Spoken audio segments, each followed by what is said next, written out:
Hello everyone, আজকে হচ্ছে 23 ফেব্রুয়ারি আর আজকে হচ্ছে রবিবার। তো সকালে এখানে দেখো black grapes, green grapes, cake, chips আর লেবুর রস দিয়েছিলাম, মৌসুম্বি লেবুর রস মেয়েকে ব্রেকফাস্ট করতে। আর তারপরে এখানে এসেছিলাম আমি কিচেনের কাজ করতে।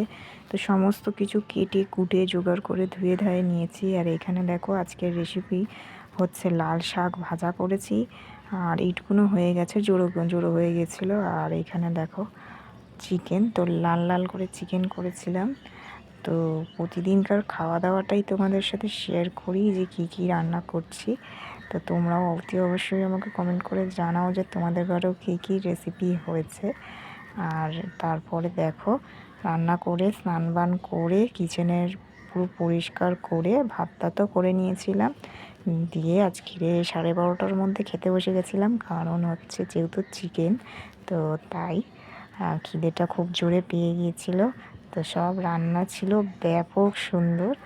তো এই যে চিকেন, তো আগে শাকটা দিয়ে খেয়ে নেওয়ার পরে চিকেন দিয়ে খেয়েছিলাম। তো চলো আজকের মতো ব্লগটা এখানেই, টাটা।